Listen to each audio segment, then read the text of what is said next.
আমরা কি চাই রমজান মাস হেলায় নষ্ট করতে, নাকি রমজান মাসে গুনাহ মাফ করাতে? আমার সাথে বলেন, এই 10টা কাজ আমরা সবাই করব ইনশাআল্লাহ। রমজান মাসকে ইফেক্টিভ করতে এই 10টা কাজ করব ইনশাআল্লাহ। রাজি আছেন? এক নাম্বার হচ্ছে 5 ওয়াক্ত নামাজ। রাজি আছেন কিনা? 5 ওয়াক্ত নামাজ সাধ্যমতো চেষ্টা করব জামাতে পড়ার জন্য। ওই যে নামাজ নাই ইসলাম নাই, নামাজ যে পড়ে না ওর সাথে কোনো খাতির নাই। খাতির আছে? কোনো খাতির নাই। নামাজ অবশ্যই পড়তে হবে, মাস্ট বি। এরপরে নামাজের সাথে সাথে কমপক্ষে 12 রাকাত করে নফল। কত রাকাত? যে ব্যক্তি 12 রাকাত নফল বা সুন্নত দৈনিক পড়ে তার জন্য জান্নাতে একটা ঘর তৈরি করা হয়। 12 রাকাত কি কি কে বলতে পারবেন? প্রথমে ফজরের 2, জোহরের আগে 4, জোহরের পরে 2, কত হলো? 4 2 6 2 8, মাগরিবের পরে, এশার পরে, এই হলো 12। পড়বো তো ইনশাআল্লাহ? এইগুলো 1 নাম্বার কাজ, নামাজ পড়া। 2 নাম্বার ভাই, নামাজের সাথে সাথে তাহাজ্জুদ এবং তারাবি অবশ্যই পড়তে হবে। রাজি আছে কিনা? আল্লাহর ওয়াস্তে গ্যাঞ্জাম করতে যায় না 20 না 8, এই গ্যাঞ্জামে আল্লাহর ওয়াস্তে যায় না। তারাবির নামাজ 5 ঘন্টা। কত রাকাত সেটা বড় কথা। তারাবির নামাজ কত ঘন্টা? প্রায় 4-5 ঘন্টা। আর 5 ঘন্টায় 8 রাকাত পড়েন, 5 ঘন্টায় 20 রাকাত পড়েন। কি বুঝতে পারছেন কথা? নবী সাল্লাল্লাহু আলাইহি ওয়াসাল্লাম তারাবির নামাজ কত লম্বা পড়েছেন? 1 ঘন্টা। কতক্ষণ পর্যন্ত? সাহাবীরা কি বলছেন? সাহাবীরা বলছেন যে আমরা তড়িঘড়ি করে সেহরি খেয়েছি। নামাজ এত লম্বা নবীজি পড়েছেন, শেষে তড়িঘড়ি করে সেহরি করতে হয়েছে। নবী সাল্লাল্লাহু আলাইহি ওয়াসাল্লামের 2 রাকাত নামাজ কত লম্বা ছিল। আমরা এখন নামাজের রাকাত সংখ্যা নিয়ে যত বেশি ঝগড়া করি, কোয়ালিটি নিয়ে এত ঝগড়া করি। কোয়ালিটি ইম্পর্টেন্ট না? আমার নামাজটা কত সুন্দর হচ্ছে, কত লম্বা হচ্ছে, কত ধীর স্থির হচ্ছে, এই নামাজে আমি ধীর স্থিরভাবে কোরআন শুনবো, বুঝবো, চোখ দিয়ে পানি ঝরবে, এগুলো ইম্পর্টেন্ট না? মক্কা মদিনায় গিয়ে দেখেন, যারা এখন উমরা করতে গিয়েছেন অনেক, তারা সৌভাগ্যবান। তারাবির নামাজ নর্মাল এমনি যে কোনো নামাজেই, তারাবির নামাজ তো আরো বেশি। দাঁড়ালে আপনার চোখ দিয়ে পানি পড়তে বাধ্য। মধুর তেলাওয়াত, লম্বা কেরাত। ফজরের নামাজ মিনিমাম 20 মিনিট। ফজরের নামাজ 15 থেকে 20 মিনিট। আর আমরা তো 3G 4G 5G মাশাআল্লাহ। কোন মসজিদে 6G, মানে সূরা ফাতিহা শুরু হয়, ওই শেষে গেলে দলিন শেষ, মানে আর কিছু বুঝলাম না মাঝখানে কিছু। এগুলো কি নামাজ? আমরা তো নামাজ পড়তেই ভাই দুনিয়াতে আসছি, নাকি? দুনিয়াতে আসছি কেন? ওমা খালাকতুল জিন্না ওয়াল ইনসা ইল্লা লিয়াবুদুন। তো নামাজই তো পড়তে আসছি ভাই, এখন তাড়াহুড়ার কি আছে? ধীর স্থির ভাবে আপনি 8 রাকাত পড়তে চান, পড়েন, লম্বা করে পড়েন, ধীর স্থির ভাবে পড়েন। এক ভাই বলছেন আমি 20 পড়বো। আচ্ছা ভাই পড়ুক তো, ওকে 20 পড়তে দেন, লম্বা করে পড়তে বলেন, ধীর স্থির ভাবে পড়ো। আরেকজন পড়ছে 2 রাকাত, রাতের সালাত 2-2 করে, একটা হাদিস আছে না? রাতের সালাত 2-2 করে। এই বেচারা 2-2 করে পড়তেই আছে। তো লম্বা করে পড়লে কোনো সমস্যা আছে? উদ্দেশ্য কি? আল্লাহকে পাওয়া। আমি নামাজে আল্লাহকে পেলাম কিনা এটা বড় কথা। আল্লাহ রাব্বুল আলামিন আমাদের সবাইকে ধীর স্থির ভাবে কোরআনকে কেন্দ্র করে তারাবি তাহাজ্জুদ করার তৌফিক দান। এটা রমজান মাসের ইফেক্টিভ রমাজান আপনাকে কাজে দিবে। 2 নাম্বার। 3, এটা বলে দিয়েছি, রমজান মাস হবে কোরআনময় মাস। এই মাসে কোরআনের 6টা হক আমরা আদায় করবো ইনশাআল্লাহ। মনে আছে তো ইনশাআল্লাহ? তেলাওয়াত, মুখস্থ করা, আরবি শেখা, আদেশ নিষেধ মানা, দাওয়াত দেয়া এবং হিফজ করা। পারবো তো ইনশাআল্লাহ? নিয়াত করেন জোরে জোরে। 4 নাম্বার, রমজানকে ইফেক্টিভলি ইউটিলাইজ করতে হলে প্রতিটা কাজ সুন্নত সম্মতভাবে করতে হবে। এভাবে আপনি রমজানটাকে ইফেক্টিভলি ইউটিলাইজ করতে পারেন। কিরকম একটু বোঝাচ্ছি। মনে করেন এমনি নর্মালি আমরা সব সুন্নতগুলো অনেক সময় খেয়াল রাখি না। খাচ্ছি, খাওয়ার সুন্নত, খাওয়ার মধ্যে কিন্তু প্রায় 10-এর বেশি সুন্নত আছে। ওযুর সুন্নত, কথা বলার সুন্নত, হাঁটার সুন্নত, কাপড় পরার সুন্নত, দোয়া কালামগুলো, ঘুমানোর সুন্নত, অনেক সময় আমরা কিন্তু এগুলো খেয়াল করি না। রমজান মাসে চেষ্টা করবেন প্রতিটা কাজ সুন্নাহ মাফিক বুঝে করার জন্য। আল্লাহ তৌফিক দান করুন। রমজানে ঘুমাবো, ঘুমানোর আগে বিছানাটা ঝেড়ে নেব, লাইট অফ করব, আমরা দোয়া, এই যে সূরা ফালাক নাস ইখলাস এগুলো পড়বো, কাফেরুন সূরা পড়বো, আয়াতুল কুরসি পড়বো, সূরা বাকারা শেষের আয়াতগুলো পড়বো, পারলে সূরা মুলকটা পড়বো, ঠিক আছে? প্রয়োজনে ওযু করে আসবো, এসে আমরা ডান কাতা হয়ে শুয়ে আল্লাহুম্মা বিইসমিকা আমুতু আহয়া, এই যে শুরু করলাম। ঘুম থেকে ওঠা, ওযু করা, ওয়াশরুমে যাওয়া, খাওয়া দাওয়া করা, মসজিদে যাওয়া, নামাজ, জিকির, তাসবিহ, তাহলিল, ব্যবসা বাণিজ্য, এগুলো সব কিছু সুন্নত নাই? প্রতিটা কাজ সুন্নাহ মাফিক করার চেষ্টা করবো, আল্লাহ তৌফিক দান করুন। আমিন। ফিকহুস সুন্নাহ এরকম কিছু বই পাওয়া যায়, ফিকহুস সুন্নাহ, কিতাবুস সুন্নাহ, এরকম অনেক বই আছে। আরবি থেকে বাংলা অনুবাদ হয়েছে, বাংলাদেশের ওলামায়ে কেরামও লিখেছেন।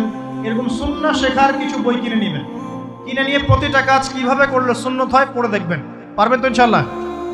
আল্লাহ পাক তৌফিক এনায়েত করুন বলি আমিন। এটা কত বললাম? 3 নাম্বার।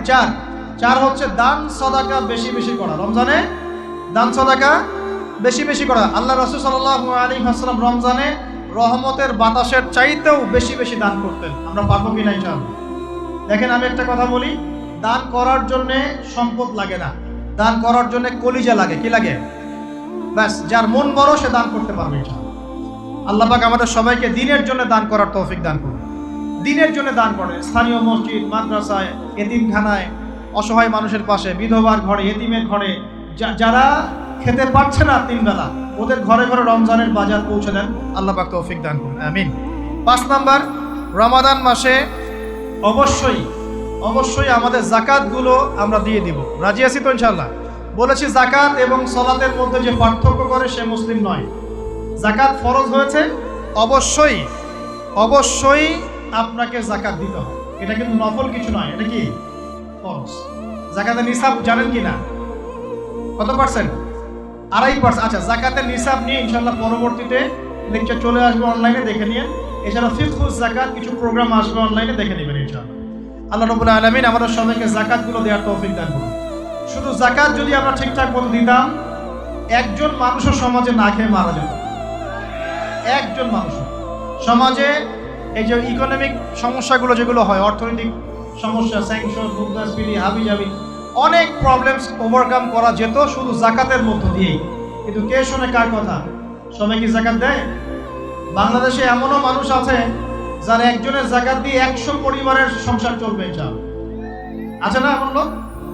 আমরা যাকাতগুলো দেওয়ার চেষ্টা করি, আল্লাহ পাক তৌফিক দান করুন।